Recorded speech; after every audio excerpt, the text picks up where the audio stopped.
Assalamualaikum warahmatullahi taala wabarakatuh. Nama saya Nur Fadilah, kelas TBIN A19. Assalamualaikum warahmatullahi taala wabarakatuh. Halo semuanya, apa kabar? Semoga tetap dalam keadaan baik dan jangan lupa tetap jaga kesehatan. Pada pertemuan kali ini kita akan belajar bersama tentang mengidentifikasi unsur pembangun dalam cerpen. Nah, cerpen di sini merupakan singkatan dari cerita pendek. Jadi sebelum kita mengetahui lebih jauh tentang unsur pembangun dalam cerpen, yuk kita ketahui dulu apa itu cerpen. Cerpen merupakan suatu karya sastra dalam bentuk tulisan yang mengisahkan tentang sebuah cerita fiksi yang dikemas secara pendek, jelas, dan ringkas. Nah, dalam cerpen di sini juga mengisahkan tentang suatu permasalahan yang dialami oleh tokoh secara ringkas, mulai dari pengenalan sampai akhir permasalahan. Pada umumnya, cerpen hanya mengisahkan permasalahan yang dialami oleh satu tokoh. Nah, dan cerpen di sini tidak lebih terdiri dari 10.000 kata. Karena hal itu, cerpen dapat selesai dibaca dalam sekali duduk. Nah, sekarang kita lanjut ke unsur pembangun dalam cerpen. Di sini, unsur pembangun dalam cerpen ada dua. Yang pertama, yaitu unsur intrinsik, yaitu unsur yang membangun sebuah cerpen dari dalam. Yang kedua, yaitu unsur ekstrinsik, yaitu unsur yang membangun sebuah cerpen dari luar. Unsur-unsur intrinsik di sini diantaranya yaitu ada tema, alur atau plot, latar atau setting, ada tokoh, watak atau penokohan, sudut pandang, amanat, dan gaya bahasa.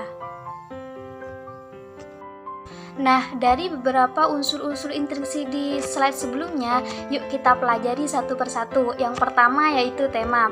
Tema di sini merupakan pokok pikiran yang mendasari sebuah cerita.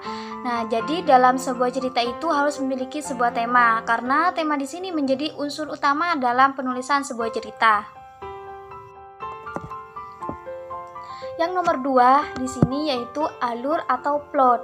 Nah, alur atau plot merupakan urutan peristiwa atau jalan cerita pada sebuah cerita pendek. Nah, dan di sini alur ada 3 macam. Yang pertama yaitu ada alur maju, yang kedua alur mundur, yang ketiga alur maju mundur atau biasa disebut dengan alur campuran. Yang ketiga di sini ada tokoh.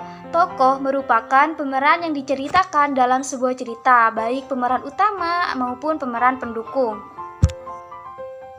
Yang keempat yaitu ada watak atau penokohan.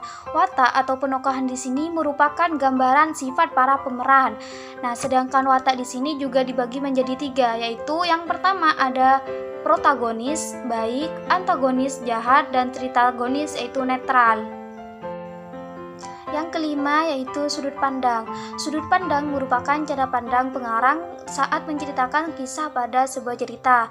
Nah, sudut pandang di sini dibagi menjadi 2, yaitu yang pertama sudut pandang orang pertama, yaitu menggunakan kata aku. Yang kedua sudut pandang orang ketiga yang menggunakan kata dia. Yang keenam di sini yaitu amanat. Amanat merupakan pesan moral atau pelajaran yang disampaikan oleh penulis kepada pembaca, baik itu secara tersirat maupun tersurat. Nah, dan yang terakhir di sini itu ada gaya bahasa. Gaya bahasa merupakan ciri khas pengarang dalam menyampaikan tulisannya. Lanjut ke unsur ekstrinsik.